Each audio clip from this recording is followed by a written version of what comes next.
Bonjour à tous, c'est Claire. Aujourd'hui, je vais vous montrer un tirage que j'ai trouvé intéressant et qui est tiré des esprits de la forêt, dont ces cartes aussi sont extraites, hein. J'ai utilisé et le tirage et les cartes de Lucy Cavendish. Alors, le tirage, normalement, il se présente comme ça. Je l'ai présenté différemment parce qu'il y a les phases de la lune. Plus la deuxième, c'est la lune noire, c'est Lilith et pour moi c'est un petit peu différent des phases de la lune. Donc je l'ai mise au centre. Alors, donc elle dit de mélanger les cartes, de couper le jeu en trois avec la main non dominante. Donc si je suis droitière, je coupe avec la main gauche. Et c'est l'inverse si je suis gauchère. Et puis donc de reconstituer le jeu et en fait de poser les cartes les unes après les autres. Donc la première carte que l'on pose, c'est celle-ci et elle correspond en fait à la lune descendante. Après on va mettre la lune noire, qu'on appelle la Lilith, qui n'est pas vraiment c'est pas une phase de la lune en fait. C'est un des axes. En fait, la lune fait tourne pas de façon circulaire autour de la Terre, mais elle fait une ellipse. Donc il y a la Terre qui correspond à un des points de l'ellipse et l'autre point immatériel de l'ellipse, on appelle ça la lune noire. Et en astrologie, ça a une importance intéressante, surtout pour les femmes. Après, on a la nouvelle lune, la lune montante et la pleine lune. Donc j'ai mis ces petites cartes-là pour se repérer. Alors, donc, après, on va regarder un petit peu comment est-ce qu'on lit ce jeu. Et on voit que la lune descendante, donc c'est la première carte, elle correspond à un repli sur soi, un effet d'aspiration et d'attraction. La carte dans cette position indique ce qui s'en ira, quelle influence s'atténuera, ce qui s'estompe et est prêt à disparaître. Donc ça, en fait, c'est ce qui va disparaître. Alors, quand je regarde cette carte, hop, je vais la monter parce que je n'ai pas pu mettre tout dedans. Donc, je vois l'autre monde, voile, maladie, transition. Alors, dans ce jeu-là, soit je reconnais tout de suite, je vois tout de suite de quoi ça parle. Par exemple, je suis malade et je vois maladie et je me dis oui, d'accord, ok, ben, je vais commencer à guérir. Soit je vais regarder dans le petit bouquin à quoi ça peut correspondre. Donc on voit dans le livre, on a l'autre monde. Voilà, là, l'autre monde, voile, maladie, transition. Voici venu le temps où vous traversez le voile qui sépare les mondes. Donc, faut bien quand on lit, faut bien rester dans l'idée que c'est quelque chose qui va disparaître. Donc là, on voit que c'est une carte qui est assez sombre, mais qu'on est plutôt dans pas une partie lumineuse de notre vie, mais plutôt une partie sombre. Voilà, de souffrance, etc. Donc on a cette partie-là qui va disparaître. Et en lisant le texte, on voit bien que, en plus au niveau de l'illustration, c'est assez parlant. On a cette idée d'autre monde, on a ce voile qui nous voile la lumière, et puis on a aussi l'idée qu'on était dans une phase de transition, puis que maintenant ça va évoluer. Donc voilà, ça c'est la première carte. Alors la seconde, donc c'est la fameuse lune noire. Et on a celle qui rit. Donc je le redis, la lune noire c'est hyper important pour les femmes notamment, puisqu'on l'appelle aussi Lilith. Donc on a le moment de vous intérioriser, de visualiser l'avenir au plus profond de votre âme. Les révélations viennent en ce moment de l'intérieur. La carte dans cette position indique ce que vous pouvez difficilement vous avouer, ce qui repose au plus profond des forêts de votre cœur, ce que vous avez gardé dissimulé depuis tout ce temps et cependant ce qui est prêt à laisser émerger.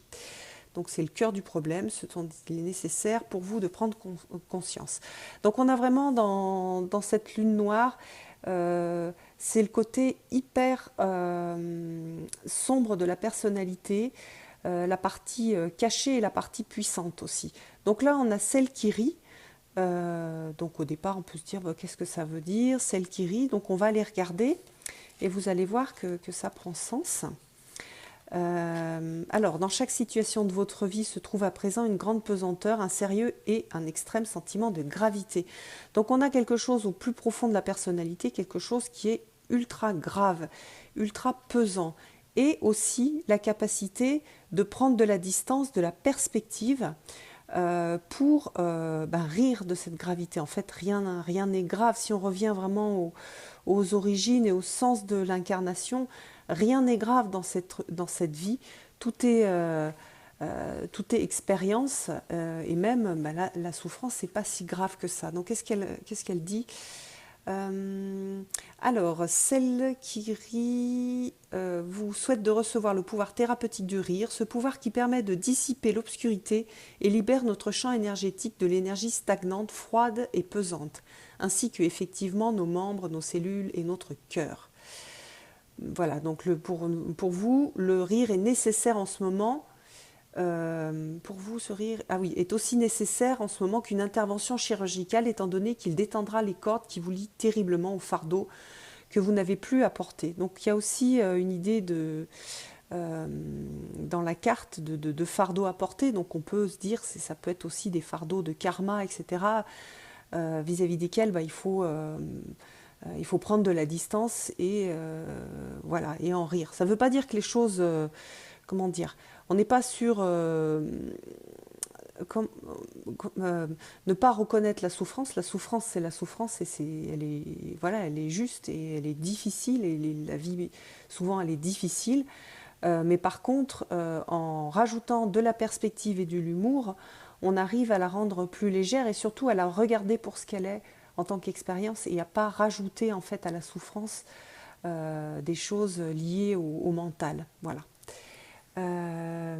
Donc après, on a la troisième carte qui est l'homme vert et qui est la nouvelle lune. Alors la nouvelle lune, c'est le moment où les choses commencent. Hein, la lumière va revenir. Donc là, on est sur les intentions, ce qui va bientôt arriver, l'énergie qui va être déclencheuse. Les graines de l'avenir, etc. Donc, cherchez, qu'est-ce qu'elle dit? Faites un souhait et cherchez à cerner ce qui pourra évoluer. Donc, on est vraiment sur l'action. Donc là, on n'a pas beaucoup à regarder, dans le livre. On n'est pas obligé, en tout cas. Et on sent qu'il y a quelque chose du domaine de l'action et du domaine de la prise en charge. Donc, par exemple, si on avait cette idée de maladie qui va commencer à disparaître, grâce d'ailleurs à cette perspective qu'on va pouvoir avoir par rapport justement à cette maladie, on va être dans oui, ok, il y a ce truc lourd, mais je vais passer dans l'action et je vais fertiliser, je vais faire en sorte qu'il y ait des belles choses, des belles fleurs, des choses qui se fassent dans ma vie et au niveau concret, hein, parce que l'homme vert, on a vraiment quelque chose dans la matérialisation. Là, on est par exemple, si on était dans du tarot, on serait dans des deniers. Donc voilà, c'est aussi l'empereur. C'est celui qui... Voilà, on va avoir un début de création, puis on voit qu'on a les deux face à face. C'est super intéressant de voir qu'en pleine lune, on va avoir la donneuse de vie. Vraiment chouette ce tirage. Bref, alors ensuite, la lune montante. Donc là, on voit la lune montante. Donc évolution de la force, action continue et ce qui se développera. Donc là c'est le début, qu'est-ce qui pourrait, le potentiel en fait qui commence à grandir. Donc on a l'action et cette action elle va montrer ce qui va elle va se concrétiser là-dedans en fait, dans cette lune montante. Donc ce à quoi s'attendre au cours du développement du projet et comment alimenter au mieux l'évolution dont vous ferez l'expérience. Alors on a la chasse sauvage. Donc on a l'excitation, la frénésie, le voyage, donc on a un énorme changement qui va être initié par cette action. On a une sorte de fertilisation et hop, une transformation d'ailleurs qu'on peut penser assez rapide et assez excitante et frénétique. Alors qu'est-ce qu'elle nous dit dans son livre ? En plus, cette carte, elle est liée à la chasse sauvage des mythes nordiques. Alors, pour chacun de nous, il arrive un moment où l'excitation et les nerfs fusionnent, comme lorsqu'on se prépare à voyager ou à faire quelque chose de prévu depuis longtemps. Dans le royaume féerique, cette sensation est suscitée par l'aventure connue sous le nom de chasse sauvage.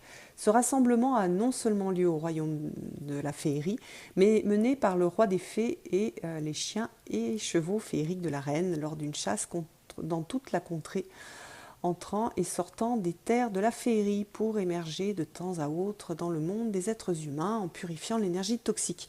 Ah, donc on pourrait par exemple avoir quelque chose, vraiment une purification de l'énergie toxique liée à la maladie. Et puis on a aussi cette idée de la maladie, c'est la stagnation. La chasse sauvage, c'est la circulation de l'énergie, c'est l'explosion explosion d'énergie. Voilà, ça recircule. D'ailleurs, on voit bien la différence au niveau des couleurs. Et là, on est dans du noir, dans quelque chose de fermé. Ici, on a énormément de couleurs et de brillants.